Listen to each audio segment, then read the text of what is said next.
Rotator cuff या सुप्रा spinatus complete tier में दोस्तों जो नॉटलेस रिपेयर होता है, आज हम उसको एनिमेशन के माध्यम से आपको समझाएंगे कि आखिर रोटेटर कफ में जो आर्थ्रोस्कोपिक सर्जरी में नॉटलेस रिपेयर क्या होता है, स्पीड ब्रिज टेक्निक क्या होती है, सबसे लेटेस्ट एंकर्स कौन से हैं और कैसे हम आपको अच्छा रिजल्ट दे पाते हैं। मेरा नाम डॉक्टर मनु वोरा, मैं एक ऑर्थोपेडिक सर्जन और आर्थ्रोस्कोपिक एक्सपर्ट हूँ, team ऑर्थोस्पोर्ट, Gurgaon, Bombay, Bangalore.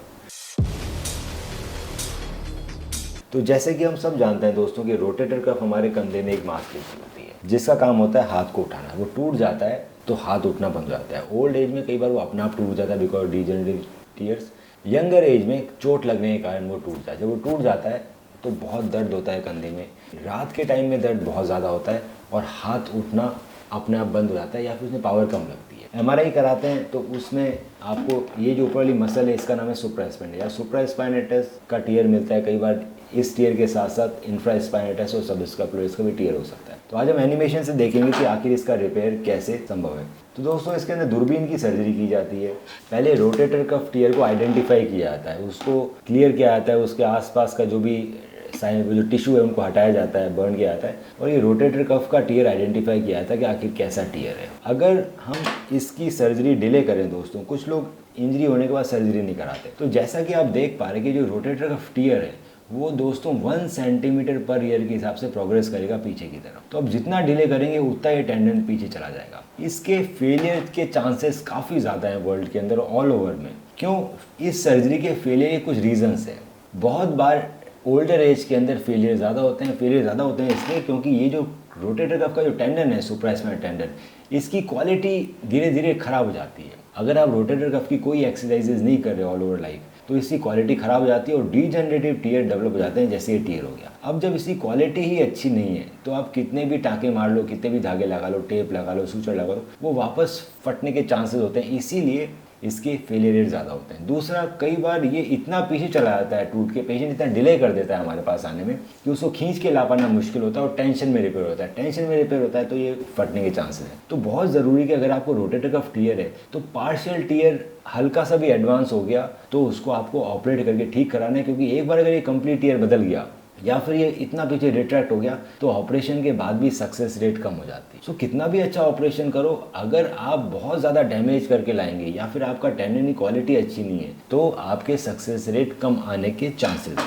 Success rate improve करने के लिए आजकल हम एडवांस इम्प्लांट्स यूज़ करते हैं दोस्तों। रोटेटर कफ को दोस्तों पहले देखा जाता है पकड़ के वो कितना रिट्रैक्टेबल है। रिट्रैक्टेबल होना ज़रूरी है। रिट्रैक्ट करने के लिए हम उसके बाद रोटेटर कफ में बेड बनाया जाता है बर से, ताकि ये जो टीयर है वो जब वापस हम यहाँ जोड़ें तो वो हड्डी से चिपके, इसलिए हड्डी की बर बनाया जाता है। ये हम बता रहे हैं आपको नॉटलेस रिपेयर। नॉटलेस रिपेयर के लिए सबसे पहले मीडियल रो एंकर डाले जाते हैं। ये डबल रो रिपेयर किया जा रहा है। मीडियल रो एंकर में स्वेवल लॉक है, साथ में फाइबर टेप लगा हुआ है। सो हम speed bridge technique double row repair का डेमोन्स्ट्रेशन दे रहे हैं। आप जैसा देख पा रहे हैं ये टेप है और ये टेप दोनों जुड़ी हुई है ताकि सूचर शटलिंग आसानी से हो। रोटेटर कफ में बाइट ली जाती है और इस टेप को रोटेटर कफ में पार करा ले जाते हैं। तो दोस्तों ये मीडियल रो एंकर है।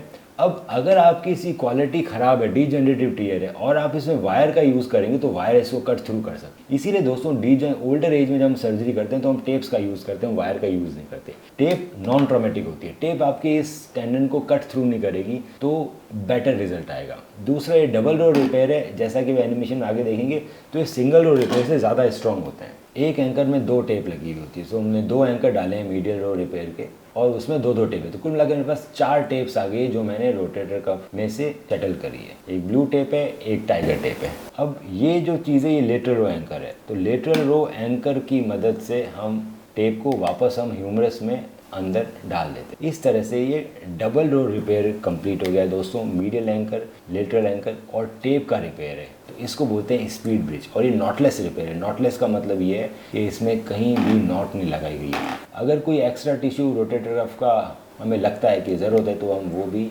ले सकते हैं इस एंकर के साथ।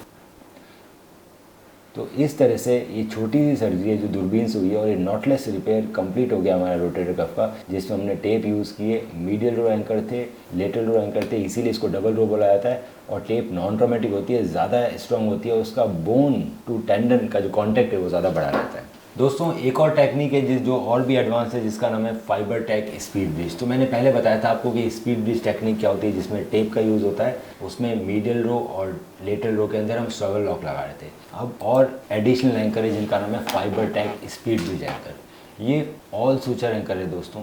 इसके अंदर काफ़ी अच्छी स्ट्रेंथ मिलती है जितनी की स्पीड ब्रिज में थी। इसमें फिक्सेशन पॉइंट हम ज़्यादा कर सकते हैं, क्योंकि ये जो मीडियल रो एंकर है वो अब छोटे हो गए हैं, ऑल फाइबर एंकर हो गए हैं। सो इसमें सिर्फ फाइबर है, इसमें स्वेगल लॉक जैसा कोई बड़ा इम्प्लांट नहीं लगा हुआ। सो बिल्कुल छोटे छोटे एंकर है और इसमें फुटप्रिंट आपको काफ़ी अच्छा मिलता है। बोन टू टेंडन कॉन्टैक्ट काफ़ी अच्छा मिलता है। ये भी एक डबल रो रिपेयर है। मीडियल रो एंकर अलग है। तो मीडियल रो एंकर में अब हमारे पास नॉटलेस फाइबर टेक एंकर आते हैं दोस्तों, जिसके अंदर कोई पीक नहीं है, ऑल फाइबर एंकर है। इस एंकर में दोस्तों जो फाइबर टेप है वो फिक्स रहती है और जो सूचर टेप है वो स्लाइडिंग होती है। इसका मतलब ये है कि मैं रोटेटर कफ को बाइट लेनी है, मतलब उसको मेरे को पकड़ना है, तो मैं उसको स्लाइडिंग सूचर टेप से अपने पास ला सकता हूँ और फिर मैं फाइबर टेप से भी उसको फिक्स कर सकता हूँ। सो उसमें दोनों ऑप्शन हमें मिलते हैं। ऑटोमेटिक लॉकिंग होती है, इसमें टेंशन ऑटोमेटिक लगता है, लॉक लगाने की ज़रूरत नहीं है। तो ये नॉटलेस सर्जरी रहती है। साथ ही साथ में ऑल फाइबर इम्प्लांट है, इसमें किसी भी और तरह के इम्प्लांट का यूज़ नहीं आता है और ये एक फाइबर टेप सूचर है। मीडियल रो एंकर में फाइबर टैग डालने के बाद इस तरह से हम रोटेटर कफ में पास कराते हैं। सेल्फ पंचिंग डिवाइस है, इसमें होल्ड करने की ज़रूरत नहीं है, इसको बस अंदर पंच करते हैं तो ये फिक्स हो जाता है और इस तरह से हम इसको लेटरल रो में फिक्स करते हैं। सो ये एक नॉटलेस रिपेयर है दोस्तों, जिसमें मीडियल रो और लेटरल रो है। Double row knotless repair with fibre tape with suture tack knotless anchor. तो ये काफ़ी एडवांस मेथड है सर्जरी करने का।